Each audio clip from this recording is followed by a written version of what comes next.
O Supremo Tribunal Federal definiu um novo prazo para o registro das federações partidárias na Justiça Eleitoral. De Brasília, Aline Beckett. O anúncio de que as 41 assinaturas foram conseguidas foi dado pelo líder da oposição, o senador Rogério Marinho.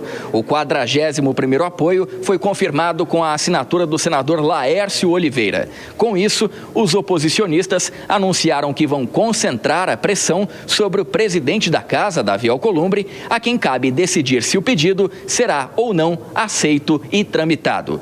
O senador, no entanto, não deu sinalizações de que vai pautar pedidos desse tipo, mas Marinho disse considerar o cenário uma vitória. Nós temos uma pauta eleitoral que está desobstruída. Nós temos menos de 33 assinaturas de senadores a favor do impedimento do ministro, que hoje é o xerife do Brasil, e temos hoje 41 senadores, a maioria do Senado. Se isso não for uma vitória, eu não sei o que é vitória, no momento que o Brasil está passando. Durante a coletiva, o senador Flávio Bolsonaro chamou o momento de histórico e reforçou críticas ao ministro do STF, acusado pela oposição por crime de responsabilidade que teria se agravado na decretação da prisão domiciliar do ex-presidente Bolsonaro antes do término do julgamento por golpe de Estado. Vocês recarregam as baterias do presidente Bolsonaro todos os dias, seja nas ruas, seja na internet, com essa manifestação de amor que vocês têm dado por ele com tanta frequência. O líder do governo no Senado, Jacques Wagner, minimizou o discurso da oposição.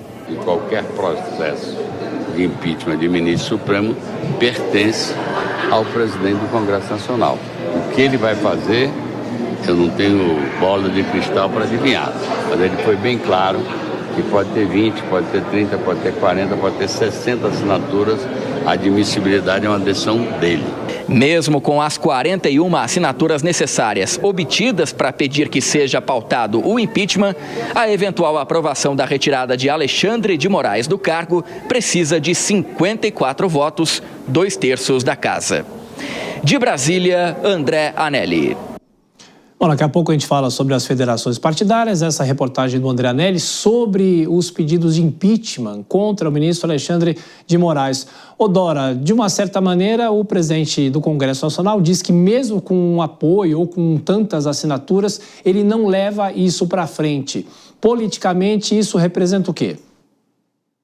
Olha, ele foi peremptório, não precisa nem, é uma decisão dele. Ele disse, se houvesse 81 assinaturas, aí ele se corrigiu, não, 80, porque eu não daria a minha assinatura. Eu não levaria esse assunto adiante. Então, quando o senador Rogério Marinho, ele faz ali, é claro que ele sabe do que ele está falando, mas ele faz ali uma afirmação para quem não sabe. As 41 assinaturas não significam votos. Essas assinaturas chamam assinaturas de apoiamento. É algo que é muito comum no início da tramitação, é como se o senador, o parlamentar, dissesse assim, sim, eu apoio a tramitação. Agora, daí a dizer que isso significa a quantidade de votos, há uma distância muito grande, porque não significa, obviamente, que o senador Rogério Marinho sabe disso perfeitamente, mas ali ele faz um discurso para quem não sabe disso, e aí fica parecendo que há 41 votos, a maioria simples seria, a maioria absoluta, na verdade, mas isso não é suficiente para se apresentar, para se aprovar uma matéria como essa. Então, não tem a menor possibilidade. A oposição, claro que sabe disso, mas é um movimento político, uma agitação no bom sentido, não aquela agitação da arruaça, mas agitação legítima, né, de uma movimentação política de quem defende uma determinada tese, uma determinada causa, mas que ela não terá abrigo. Eu acho que nem só por causa da posição do presidente do Senado, que é a quem cabe dar prosseguimento, para fazer um paralelo, lembra, impeachment de presidente da República depende do presidente da Câmara. É ele que decide de maneira monocrática se pauta ou se não pauta. No caso de impeachment de ministro do Supremo Tribunal Federal, essa mesma função cabe ao presidente do Congresso também de forma unilateral. e ele não vai dar prosseguimento. Mas olha aqui, tem matéria, tem o número de 41, que parece alguma coisa significativa, então, do ponto de vista político, é um movimento da oposição para dar impressão que tem apoio, mas não tem.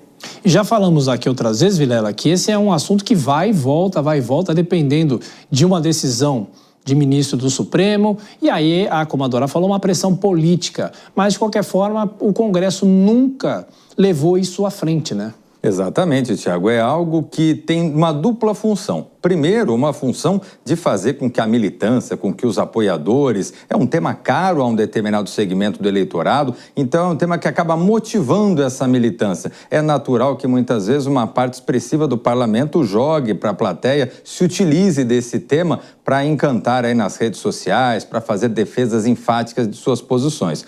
Por outro lado, existe também o uso desse expediente para uma certa pressão política, especialmente em relação ao judiciário. Num contexto onde nós passamos aí uma parte bastante significativa do atual mandato, com várias rusgas entre legislativo e judiciário, o legislativo muitas vezes se utiliza desse expediente para tentar colocar um freio, para tentar colocar algum constrangimento no judiciário. É uma questão política, mas com chance praticamente zero de sair do papel. Dora, isso tem a ver também com o perfil do Senado, de não levar isso para frente, porque você falou que ministros do Supremo são avaliados, entre aspas, pelos senadores e o presidente da República pela Câmara. Se o impeachment do Supremo fosse analisado pela Câmara, seria diferente? Não seria diferente. Essa briga é uma briga muito grande. Olha, só para ter... Nunca, jamais um ministro do Supremo sofreu impeachment. Houve lá, no século XIX, 1890 e não sei quanto, um indicado que foi recusado pelo Senado porque também era o seguinte, era médico, não tinha nada a ver ou nada com a função. Então, por isso que ele foi recusado. Mas impeachment nunca se viu. Dá para dizer que nunca vamos ver? Não dá. Mas eu acho que, assim, a curto prazo nessa legislatura, certamente não. Mesmo a Câmara, por exemplo, se fosse depender da Câmara, depender do presidente da Câmara, Hugo Mota, também, igualmente, isso não seria levado adiante. Mas vamos supor que fosse a plenário. Acho que não seria aprovado, porque essa briga com o ministro do Supremo, ora, se eles estão querendo acabar com o foro privilegiado, e não é para salvar ex-presidente aí Bolsonaro, porque o processo do Bolsonaro está praticamente, já está nos seus momentos finais, né? É para que todos, deputados e senadores, fujam da jurisdição do Supremo Tribunal Federal. Vão querer comprar briga? Claro que não, né? E nesse momento de atritos entre os poderes, Vilela, qual seria o potencial de se atritar ainda mais com o Supremo se, eventualmente, isso fosse levado adiante? Não aprovado, mas levado adiante e analisado pelo Senado. Pois é, seria botar fogo numa fogueira que já está extremamente intensa e que acaba só prejudicando a relação institucional entre os poderes. Seria algo inovador, fugiria à lógica, à prática do que é realizado no Brasil ao longo de sua história e algo que não existe uma justificativa formal para um elemento como esse. Num momento como nós vivemos, isso poderia acabar dando uma preponderância ainda maior para o Legislativo, desequilibrando ainda mais a balança das relações institucionais entre os poderes. Então, é algo que realmente teria um papel de sacudir bastante as relações institucionais, o que não seria bom para o país.